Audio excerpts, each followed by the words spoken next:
Inside Story Uganda, real source of political updates.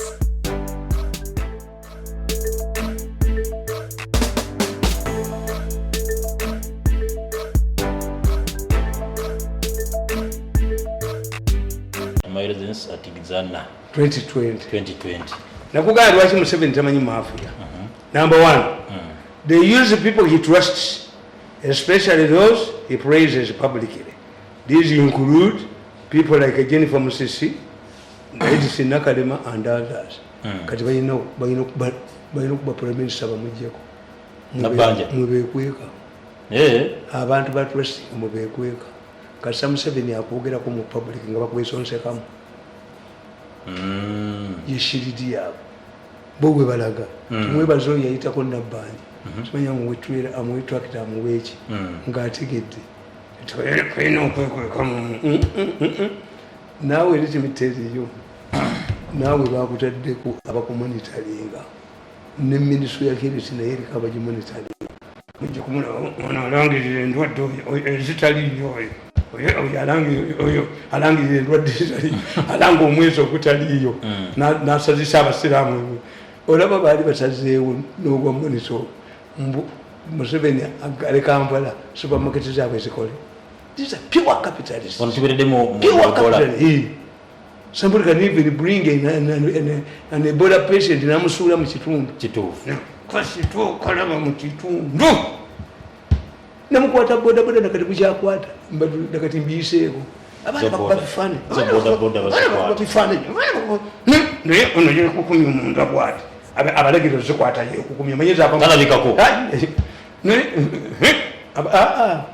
Bali bande bakolagana na baba polisi bifaananyi babiweereza abaana babirine naye mukudduka obuddusibwa alla bwali muyamba okufuluma Kampala bwe bali muzingira mu kuziika kitaawe bali muva mabega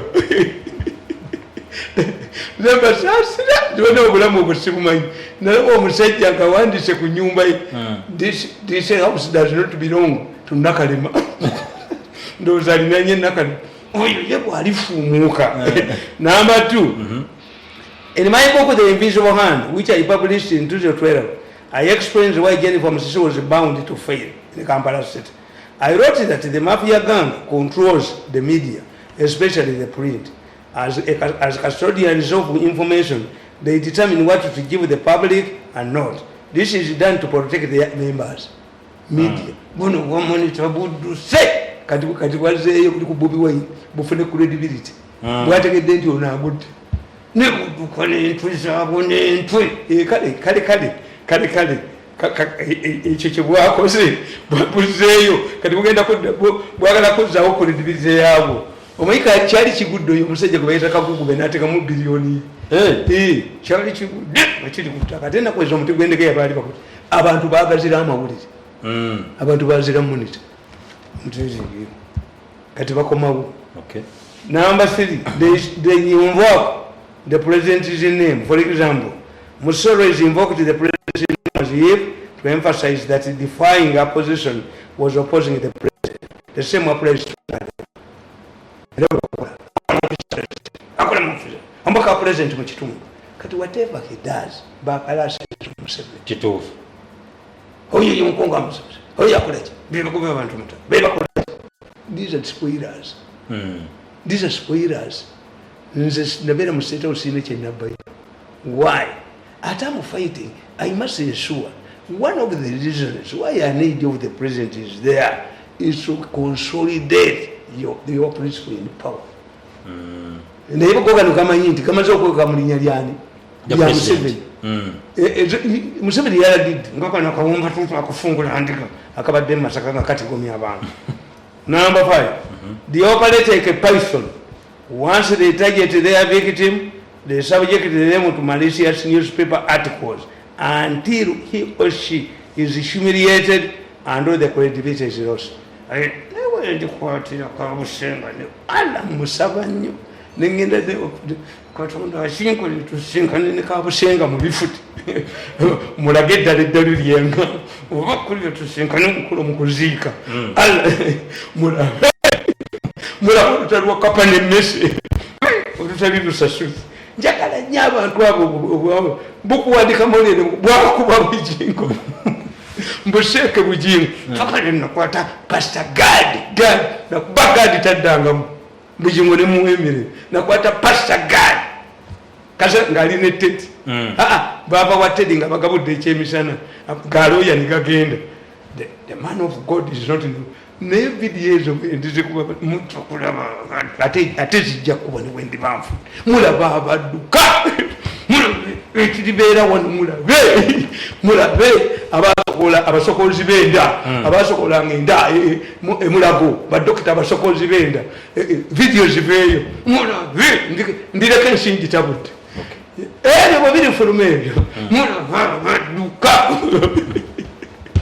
amwe muvingira ndimayini naye mange yaŋŋamba nti olekangamu ensiisiri ezirira mu ttaka nze mmanyi wenkolera ebintu byange amwe makiwa maani bala he must have a written document gisabe ennyoko must have a written document gendo gisabe ennyoko they do things beyond human imagination things that no human being can accept. For example, during the general election, buses without brakes were imported into the country with an intention to kill unsuspecting passengers.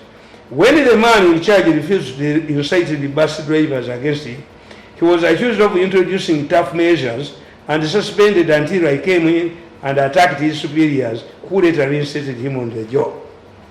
Nga Museveni yaliza kukkiriza nti balese buses zitasiba nti basooka kuba nti abakala mu jjinja lebatta tewaliyo katolesole omupokoto bigenza okuggwako nga mabaati naye oneeke enjalagati eri oneeke kizike ye yadduka naye information eri ku oneeke bwolibeera oneeke mukazi walina mumanyiza kafaliso katono n'akabunga akabisibisi ku gavumenti eddako yeteeketeka ogenda ebizira gavumenti eddako oneeka olina okuba nakafulisa naye oneeke gwokuba pulisiti yafulumye batamala teyabaddeko nkubulidde nze manyi bakiplayers mu bintu ebyo kakati tunuulya Museveni engeri gye bamubbamu wulira alleged massive corruption at the rural electrification agency Kitutu ne bwalikola atya naakulo bajja kusasula omwana oyo akula ajja kubba nemukene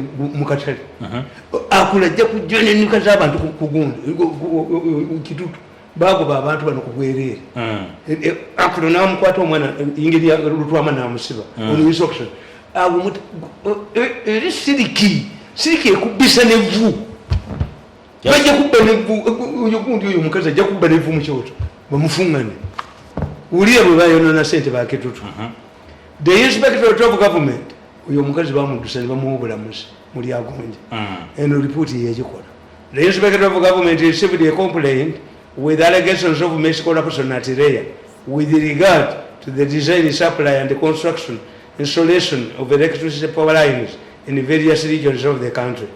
That as a result 29 power lines failed and all had equipment causing power outages. Laini 29 bazanyira mu miliyoni za Museveni ebikumi bina Kitutu yasiba omwana owo Kitutu nkubuulirira wano nti esiriki eriyo bagiyita shahabu ojja kubobbe ne Messi shahabu kyeki shahabu eyo ekuteekamu Kubba nobba ne mu kyoto n'oyanula ne bunika bw'abantu Kitutu ojja kuwanula bunika bw'abantu yasibira omwana obwere nalagera akulo naye bwajja okugenda omwana we mumuwe sente oba mumuze ku mulimu waliwo n'omusajja tiheyi yali mani yatalina kyeyabba ati wante Museveni wante tulinsa oluyimba bannalwisa baliwa ne bazikwata kiribeera wano kiribeera muliga nti akasajja ako kalekamu we shall be worse than Rwanda genocide. Are you sure? I'm telling you eri yali esinis naye wano nti gwosiba omuntu mukomera nga kazina n'omusibirayo otwala ekizimbe ekyo nekakuba abantu mawulire nimutwala ebizimbe bya gold byabyandala nga abaana bewe bali nti kujja kubeera ne woteerizo nga babyandala baziyitako mutegeka muliro ne bamunagenda ewakazimbe emirundi 10 nkugamba from 29 power lines the inspectorate of government sampled and selected 6 power lines that allegedly had the highest number of areas and authority equipment for investigation as shown below. Kitugumu, Palabeki, and Irira, Apala, Alui, reference Kitugumu, Padibe, Lokung, Powerline. Yibanda, Kabujogera, Kamwenge, Powerline, Mfu. Yibanda, Kazo, Rushere, Mfu. Kabari Kisoro Powerline, Mfu. Masindi Wakibulisha, Mfu. Is this now? Is another now for Make a million take a percentage, rule of pharmacy, Yamusivi, electric school. The investigations carried out revealed the following: Rare contracted the following companies to construct the power lines above in full. A consortium of MCT LTL Projects Limited, MS Muringa Holding Limited, MS Power and the city contractors for the Kitugum Palabek and the Apala Alloy Power Line. MS Spencon Services Limited for the Kitugum Padibe. Meridian Series and Services Limited for the Ibanda. A to Z Maintenance and Engineering Limited for the Ibanda Kazoru Shell. KEC International for Masindi Wekibris contracted the following as consultants to supervise the Ezozilla is a company. Now we Mugumba kajja kutundibwa ola badduka mwemanyizo okufalisa obutono eyafe ya muliro eyafe ya muliro wetokula boneke ngadduka ababali mu prime minister's office iyo muzimbe bingwa na ijanani siyangu tugenda okulamu omukazi yali omwanvu ennyo ng'akola mu state house ng'aleeta chartered plane ateeke ebizimbe atuteekemu adduke ebizimbe mugenda kubiteeka mukatale mukyatadi plane muduke nze nabagamba nti ekikubye omukazi ono wagenda airlines bagala kuleeta bombardier era walabye airbus ne boeing zo tezigabanguzi naye emimwe egitawummula bannange obusuma obutawummula kuno weekiri kasitona abadde abawaga yakubiddwa obwamoneta bwadduse bwalabye Sulemani ng'enkuyege zimuleta nimuduka n'entwe zaabwo n'entwe kati bufuuse bw'abantu kati nkugamba Leya contracted the following consultants Engineer John Abofu tuli agenda for Kitugu Palabek Lira Apala Alloy Kitugu Palibe Lukungu bamumanyi Manite Consultants Limited for Ibanda Kabujogera Kamwenge and Kabali Kisoro Power Line Power Networks Limited for Ibanda Kazoru Shere and Masindi Wakibulisha Power Line. Upon expiry of the defects liability period, Leya handed over the lines to the concessionaires. The agents had contracted to operate and manage the lines listed below. The concessionaires, together with the Leya, are responsible for repairing and replacing any faulty equipment on the power lines. PADA, Abimu, Multi-Purpose Electric Cooperative Society, for the Kitugumu, Palabeke, and the Fed Suit Engineering Services for the Ibanda, Kabujogera, Kamwenge Ibanda. There were several defects poles on the sampled power lines. Good is info. Zili Gwinkwige. Poles. Yes.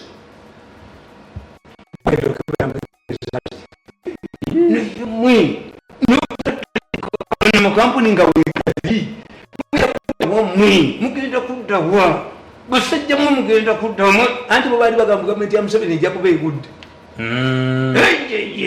nga balina gwe beesika jjo bayamba omugabe kati baddukana nti obalaba ekiri mu Nuupu oyo omwana oyo mpuga tasobola kirondawo omanyi bwe bweyine bambi obunafu bw'obulala tabeerangako Makerere Bobby Wine bano bafere ba UID bafere bankuba zambuko baliko emmengo talina kyabafaananya bwe ntali mu bufere bw'abaana bampuuga obwabasegona nenamboozi era bamujereka Mwanga Kivumbi amanyi Namboozi yamulabako ku university Mwanga Kivumbi okujereka bw'abajereza Namboozi Mwanga Kivumbi omweteekako ko kagezi bugezi ntikakafulula bano nikabafulula nikabalaga data nikabafulula naye nako kati batandise okukafulula kituufu ate bwe balowooza mbu iza mu Gasumba simanyi Kabanda nti me you can compare me to Kabanda Kabanda. Yeah. Even sitting with Kabanda, I cannot. I can to plan the strategy. Nti ompite wange Kabanda mwalimu meeting. I hear them. Mirundi can be member of the think tank. I cannot. Never 1% I work alone. Tokona mutu. Sekola mwewe. Nkugamba. During the inspection of power lines in May and July 2019, some poles were found to be rotten, broken or burnt. This was attributed to poor seasoning method for drying the poles, treating poles that have not been properly seasoned, use of adulterated chemicals for treatment of trees. Tulikuleya.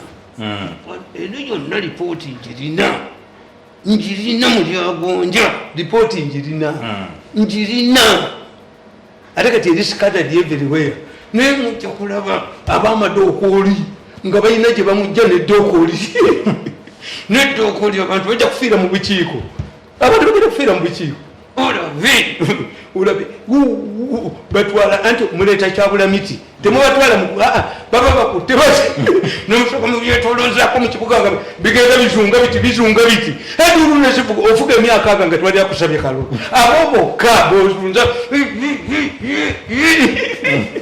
abantu enduru ne bakuba alina waita ndono nobba neyinge boba nova government ejja kunyuma bano benda kalemanga dukola bano akulonga ataddeyo ekitutu ajja kubba ne mukene ngate ne akulonga mwaso omwana obwere nkugamba nti more than 10 transformers failed shortly after commissioning on both the Kabale Kisolo and Masindi Waki Bulisa power line. However, those transformers were repaired and replaced by the contractors during lines of Ibanda, Kabujogera, Kamwing and Ibanda power lines experienced transformer failures after the expiry of DLP. During the failures were attributed to oil leakage, lightning load imbalance and poor maintenance. The switch gear installed on sampled power lines included auto reclosers, metering units, load and air brake switches on both the Kabale Kisolo. The road ekirimun kakati byonna bifu byonna baleeta bifu kakati recommending tutya Kitutu ojja kubba Nevu Mukyoto walagira akulo nakwata omwana oyo kuweerera nemuguma n'omusibi nkugamba esiriki eyiyo ebadde etambulira ku bigere eziyipika otandikidde ku mabaati ojja kubonana n'endika ku waya z'abantu paka nga mukazi gwe n'oyo eyakwata engeri ya Lutwama nze namunya baali bamugoba emmotoka neyeefuula nekufa abaana tebaddamu kumugo naye twagala enkola y'okujooga abantu nga tuyita mu siriki eggwerewo ddala akatabo kamaliriza andi kuwulira iGig found MD innocent Gobago iGig found the MD innocent yeah. In review of the findings, the Inspector General of Government recommended that the Executive Director should, among other things, to hey Bamugoba. Okay. Not wish, not miss, very miss, but was I'm no more from such Jamazeko. They are itching to grab you like a grasshoppers. These children of the sons and daughters of these people are itching to grab you like a grasshopper. Never very bitter. Until you suffocate me for 10 years. Until they move the J, but you want to kill him at Muizakuniam. No, she took it on to Mujaku, get him in Balabanseka. I take it on the night in Pambala when I pay this man. You see, Museveni and was who are blocking the payment. They want him to continue hitting gas. Oh, Museveni and percent knows a good being. At the Catania no Yamunne. Umwala yega iri umwala namwe gaira ulichimina mufukami roma mufu insolugutu atomuli umwala ya nonyumba yatandika okunonya wakati n'ekyenjo kono yali aguza abantu banzite ono ye mu mazi kati kanjolekera ono no bana abalala abasigaze munawulira zinadde okunywa omunamuliro agambye disregarding their advice nkoga submit that Deputy Executive Director of REA Engineer Godfrey Kahuka Werike, then manager project development and management, the REA board for approval should be taken to the board for appropriate disciplinary action for following reasons. On your cigar. Now, thinking that the report is not around. This report is around. I have it. Like a many security reports. Kitutu mwaka wa tomwano na ye erishiri kishahab ye kubya watandikidde ku mabati naye ojja kuwanula n'ennika z'abantu ojja kubba n'envu mu kyoto ojja kubba n'omukene omubbe mu katale waliwo ono engineer ya pato ambuuzizza nkubuuze zakituufu wabaddewo ddiiri wakati wa NUP ne government okuba nti bataabasibala ne Sewanyana ne Segirinya nkugambye what they are saying is that it was between parliament not NUP because they wanted to isolate Robert Kyagulanyi kifuuke hero kyobala bampoga yagendedde mu byamu nono kyenyuma naye nayagala nono mukasi ninde kuba balowooza nti Segirinya okukwatibwa kwabwe let us argue as intellectuals which one came first to be decisively defeated in Uganda and the arrest of Segirinya. How will this improve? What if the government side goes ahead and exposes Segirinyas? If it is true, abati mebijambia Museveni bwabakubira kituufu nti mumulowoozezza nti bali abate mwaka abantu baabwe ebijambia si bantu. What type of reasoning is this? Nti kubanga kiri enyuma yagala akome tewali. The problem in Uganda is economic. Sigena kusukka wano. Even Kabaka, people are not dying to see the Kabaka. No. Museveni bwagulya Kabaka emmotoka. How does it percolate? What's the difference? Amasomero ga Kabaka gatwala sente mmeka. Nga mudde essomero ddamba ne mulitunda abo baafa. Ekiseera kiri enyuma kisse Buganda ne kigimalawo. The most important the most popular politician in Buganda today is Mayanja, is Minister Mayanja. Kambalekere mwana Mingu yafa is dead. Kakati ne kanisa na ye genzi. Assalamu alaikum wa rahmatullahi wa barakatuh.